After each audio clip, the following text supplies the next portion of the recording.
Boas, meus caros amigos e amigas, creio que ao 30º episódio já somos mais conhecidos. Queria começar esta crónica de viagem agradecendo por ainda estarem desse lado a acompanhar este nosso percurso e acreditem, ele está longe de estar terminado. Na semana passada contei-vos a nossa mágica experiência na freguesia de Ponta Delgada e foi simplesmente incrível. Todo o ambiente e vistas daquela terra enriqueceram a nossa viagem e mostraram quão única é a nossa ilha. Primeiro narrei-vos a nossa estadia no Monte Mar Palace Hotel, onde os anfitriões foram mais do que profissionais, acompanhando e auxiliando-nos sempre que possível. O hotel possuía tudo aquilo que alguém pode necessitar para desfrutar de descanso e relaxamento, e ao mesmo tempo grandes vistas. Fomos ao golfe, onde melhorei o meu swing, e aliviei, por azelice, uma ou duas bolas para o Atlântico. Fomos também à piscina interior, onde dei umas belas braçadas, e na exterior apenas quisemos sentar-nos no bar e desfrutar daqueles maravilhosos cocktails que o Monte Mar Palace Hotel nos serviu. Recapitulando, Monte Mar Blue Sky, Aperol Spritz e caipirinha. Deliciosos. Devo ainda acrescentar que o que mais me impressionou foi aquele acordar, com uma vista suprema sobre o norte da nossa ilha, que não se escreve, aprecia-se. Por isso convido-vos mais uma vez a visitarem o hotel.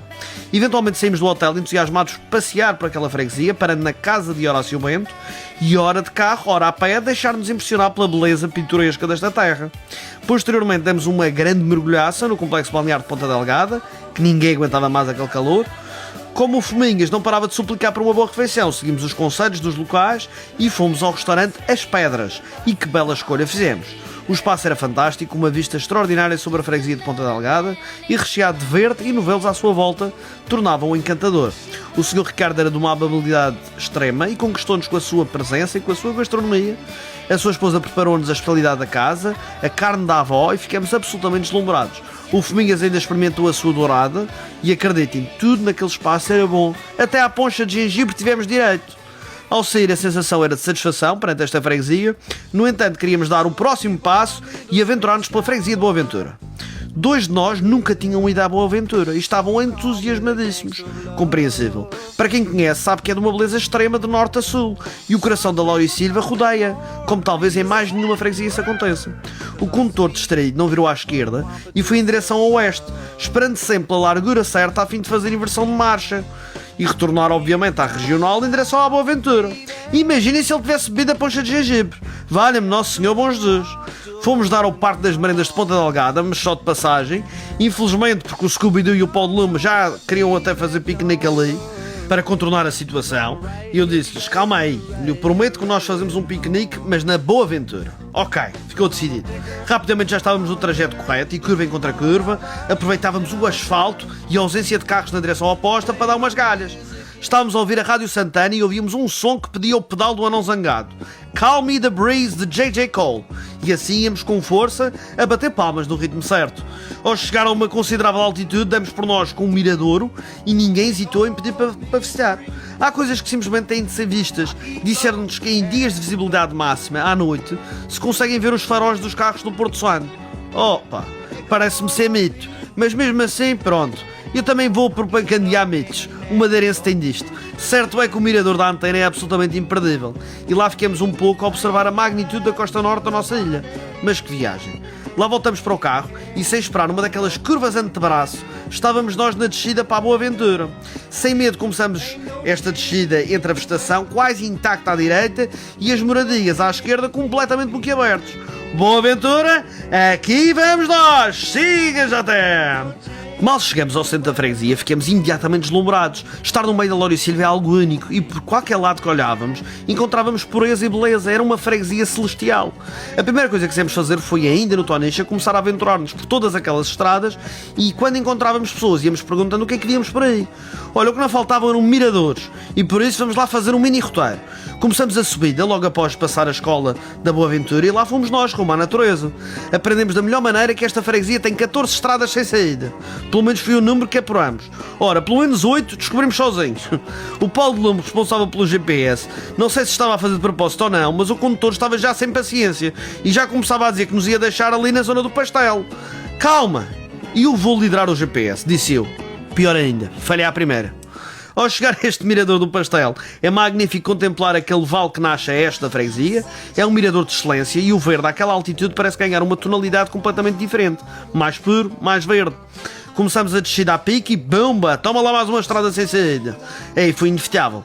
Começamos todos a rir às gargalhadas, inclusive o condutor que ia agalhar com o Tonicha e teve de fazer inversão de marcha. A caminho do centro da freguesia, passamos finalmente a placa que indicava o centro da Boa Ventura e percebemos que nesta placa o nome estava escrito tudo junto. Afinal, é Boa Ventura ou Boa Ventura? Pode não parecer relevante no dia-a-dia, mas para quem vai escrever sobre ela, é importante ter a certeza. Para todos os efeitos, gosto mais de Boa Ventura, em separado, e por isso fica assim mesmo. Ao chegar ao centro da freguesia estávamos evidentemente felizes, pois era mais um objetivo alcançado, era mais uma freguesia para o nosso currículo. O Fuminhas começava a esbracejar como se fosse um boneco da Michelin e não estava a perceber o que é que ele queria dizer. "Oh, está na hora de comer, comer!" gritava o faminto. Como vimos o amanhecer, decidimos parar o carro e preparar as coisas para o piquenique, que eu tinha prometido. Lá entrei com força e com um cesto de vinho, que estava na mala do carro, e vamos lá começar a comprar as coisas para essa patusca.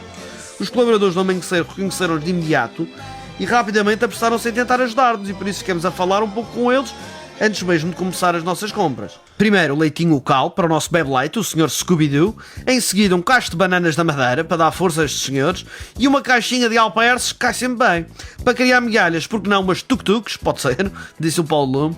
Enquanto estavam distraídos fui buscar comida de gato para simular um patê para o Fuminhas. Aposto que ele come. Não há piquenique sem umas batatinhas fritas e por isso não podiam faltar umas camponesas da marca Amanhecer, que são estaladiças e cheias de sabor. Fui ainda buscar umas uvas e comia uma a ver se era boa e se era. Meu Deus, que bem que iam cair aquelas uvinhas. Por falar em uvas, também se aconselha um sumo de uva e por isso fomos à garrafeira e trouxemos o tinto de vinho saudade. E que saudades vamos ter destas nossas viagens, mas ainda falta muito para acabar. Por fim, não podia faltar uma poncha regional para relaxar, conversar e se divertir ao sabor regional. Ainda quis levar um mini caralhinho que fascinou o Scooby-Doo. À chegada à caixa, a colaboradora ensinou-me até a passar os produtos e estava a safar-me. O Scooby-Doo não percebia porque é que eu não passava a fruta no mesmo sítio que o resto. Eu tentei-lhe explicar, mas há coisas que não valem a pena. No geral, posso dizer-vos que este amanhecer é extremamente completo e é o único numa área que vai de São Vicente até o Arco de São Jorge. Acreditem, quando passarem por esta zona, será uma paragem obrigatória. Eu fiquei surpreendido com o valor final e percebi que, para além de útil, este amanhecer é também económico. Como conta com uma esplanada, ainda deu para se sentar, tomar uma bela bica e, completamente imersos na natureza, desfrutar. Aconselha-se, siga para o piquenique! Lá ia eu no Tonicha com a cesta aconchegada na minha barriga e íamos nós numa estrada com pássaros a voar, rodeados de natureza e mesmo ao lado do cemitério demos com o mirador. Mais uma estrada sem saída, literalmente. O mirador do cemitério é lindíssimo e tem vista para o encontro entre as montanhas e o Calhau da Boa Ventura. É a natureza no seu melhor e a boa disposição encheu-se em nós. Colocamos a mesinha, os produtos todos em cima da mesa, mais umas sandezinhas que tínhamos feito antes e começamos a atacar como lobos. Eu comecei pelas uvas, os outros pelas batatas e lá fizemos a nossa patusca, sempre rodeados daquela vista de sonho. Ao voltar para a estrada principal dei por mim num fontanário e parei para ver melhor as figuras de azulejo.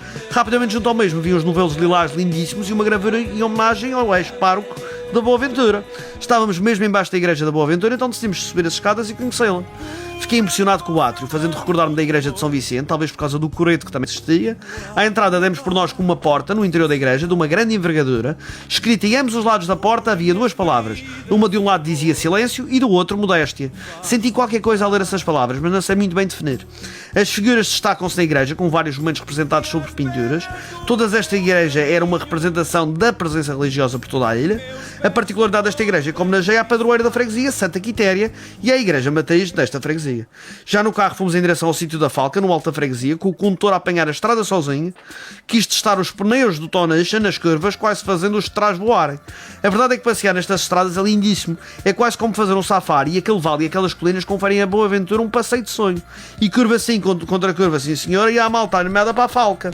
Fomos até o seu fim, onde havia um trilho, a Vereda do Urzal, que liga a Boa Ventura ao Corral das Freiras, mas encontra-se parcialmente fechado, só sendo transitável até o quilómetro 6.2.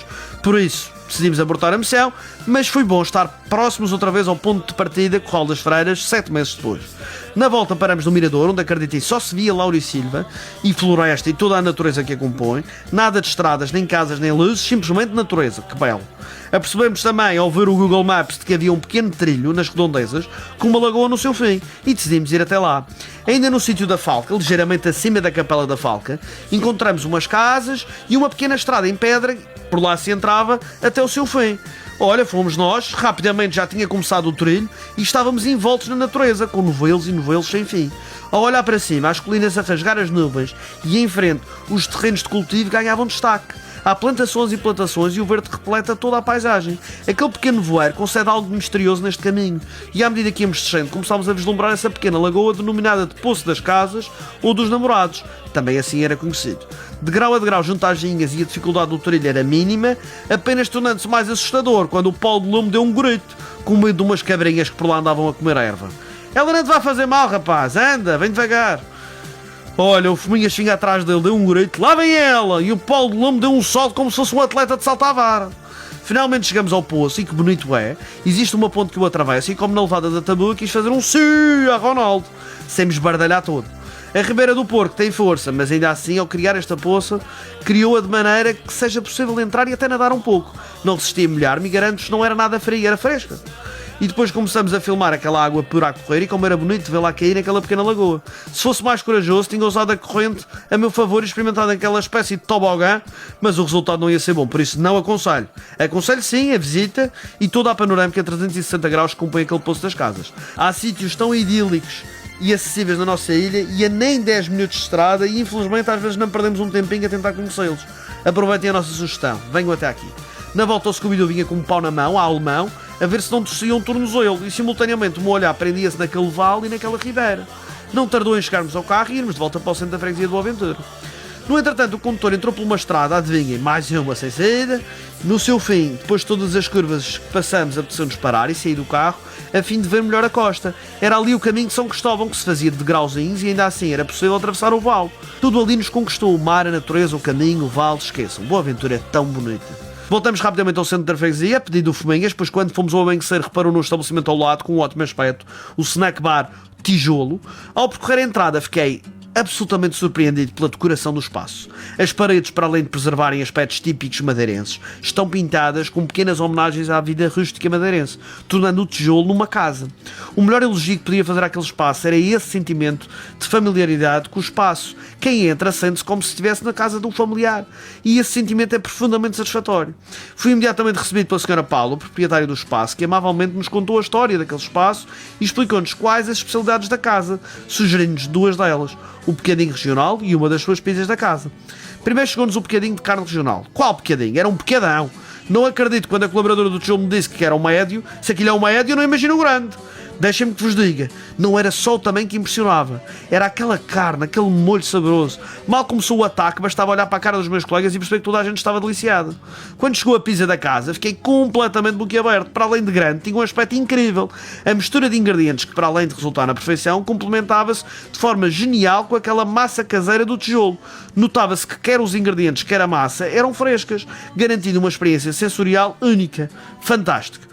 Quer o pecado, quer a pizza, encantaram estes esfomeados e eu dava cada dentada a pensar já na dentada seguinte. Já praticamente não restava pecado porque o Fuminhas fez das suas, mas mesmo assim conseguimos arranjar ali para mais uma ronda. Para terminar, a Sra. Paula insistiu que provássemos a sua poncha regional e, como sabem, não somos de recusar ofertas dessas. Brindamos ao tijolo, à poncha e à Boa Ventura. Que grande poncha!